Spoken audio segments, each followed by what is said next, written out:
आत्मा का महारहस्य, क्या वाकई हम अमर हैं? क्या वास्तव में आत्मा अजर अमर होती है या फिर यह केवल कहने की बात है? सच क्या है?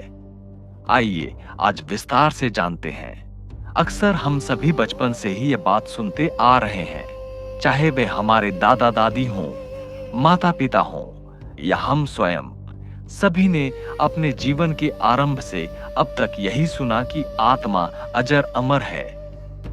हमने इसे केवल सुना ही नहीं, बल्कि धार्मिक ग्रंथों में विस्तार से पढ़ा भी है।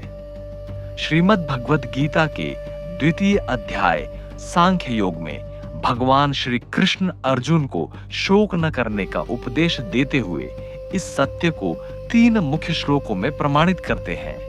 अध्याय 2 श्लोक 20, न जायते म्रियते व कदाचिन नायम भूत्वा भविता व न भूया अजो नित्य शाश्वतोयम पुराणो न हन्यते हन्यमाने शरीरे। अर्थात आत्मा न कभी जन्म लेती है और न ही कभी मरती है। वह शाश्वत, नित्य और पुरातन है। शरीर के नष्ट होने पर भी आत्मा का नाश नहीं होता, क्योंकि वह अजन्मा और अविनाशी है। अध्याय 2 श्लोक 22, वासांसि जीर्णानि यथा विहाय नवानि गृह्णाति नरोपराणि तथा शरीराणि विहाय जीर्णा न्यन्यानि संयाति नवानि देहि। अर्थात जिस प्रकार मनुष्य पुराने और घिसे पिटे वस्त्रों को त्याग कर नए वस्त्र धारण करता है, वैसे ही जीवात्मा पुराने और जीर्ण शीर्ण शरीरों को त्याग कर नए शरीरों को ग्रहण करती है। अध्याय 2 श्लोक 23, नैनम छिन्दन्ति शस्त्राणि नैनम दहति पावक न चैनम क्लेदयन्त्यापो न शोषयति मारुतः। अर्थात इसे शस्त्र काट नहीं सकते, आग जला नहीं सकती, जल गीला नहीं कर सकता और वायु सुखा नहीं सकती। यह सिद्ध है कि आत्मा भौतिक तत्वों से परे एक शाश्वत तत्व है। भगवान श्री कृष्ण द्वारा कहे गए इन शब्दों में स्पष्ट प्रमाण तो है, जिसे स्वयं ब्रह्मांड के स्वामी कह रहे हैं। लेकिन सवाल यह है कि यह सिद्ध कैसे होगा? हम इसे कैसे समझें कि ऐसा वास्तव में है? हमने पढ़ लिया, सुन लिया और समझ भी लिया, पर इसका प्रत्यक्ष प्रमाण क्या है?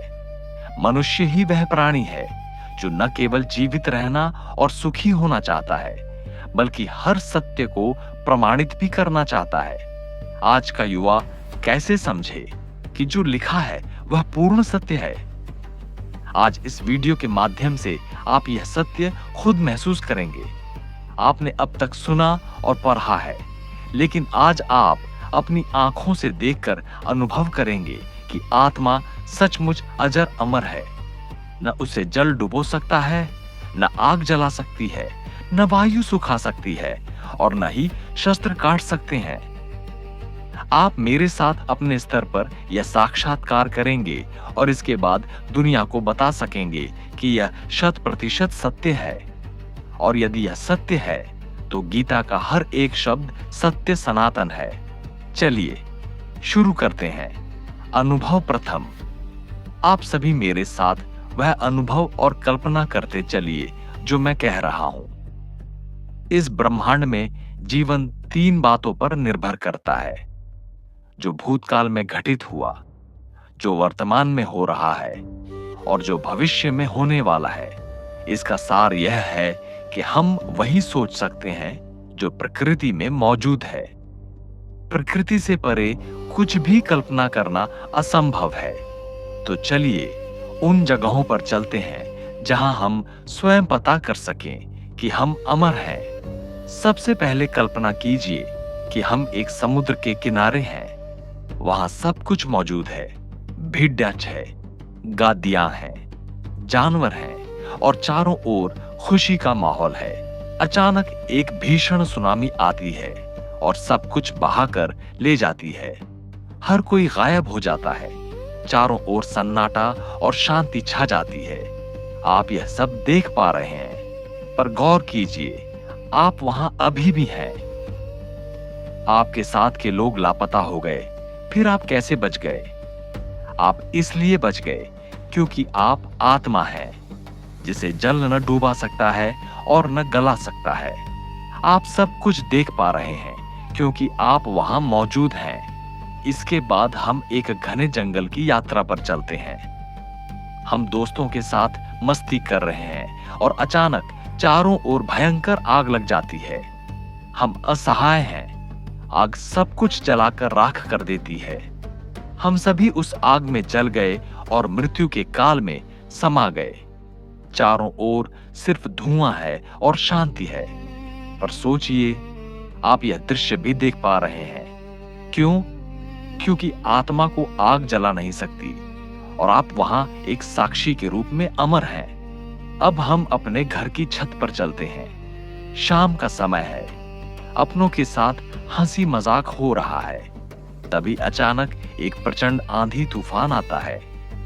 तूफान इतना तेज है कि लोग हवा के साथ उड़ डियच जाते हैं। सब कुछ तहस नहस हो जाता है। धूल और धुएं के बीच भी आप वहां मौजूद हैं। यानी जिसे हवा उड़ा नहीं सकती और सुखा नहीं सकती, वह आप हैं। अब अंतिम यात्रा युद्ध भूमि की ओर। चारों ओर भीषण युद्ध छिद्दा है। गोलाबारी और तलवारें चल रही हैं। कुछ ही देर में पूरी दुनिया शांत हो जाती है। सब खत्म हो चुका है। बस लाशें पड़ी हैं। पर वहां भी एक जीवित परमाणु के रूप में आप शेष हैं। वह आत्मा जिसे शस्त्र काट नहीं सकते। आत्मा अजर अमर है। सब कुछ नष्ट हो सकता है, पर इस आत्मा को कुछ नहीं होता। जितने भी लोग उस कल्पना में आपके साथ थे, वे आज भी हैं। चाहे समुद्र हो, जंगल हो या युद्ध भूमि, हम हर जगह मौजूद रहे। हम न जलाए जा सकते हैं, न डुबाए जा सकते हैं। आत्मा न जन्म लेती है, न मरती है। वह केवल वस्त्र की तरह शरीर बदलती है। यह सबसे सूक्ष्म जीवित परमाणु सदैव से था और सदैव रहेगा। वही आत्मा श्मशान घाट में अपने शरीर को जलता हुआ भी देख सकती है और जल में डूबता हुआ भी। पर वह दृश्य देखने वाला आप उस शरीर से अलग है। फिर हम इस शरीर का मोह क्यों कर रहे हैं? आत्मा मोह नहीं करती। वह तो शरीर के नष्ट होते ही उसे छोड़ ढा देती है।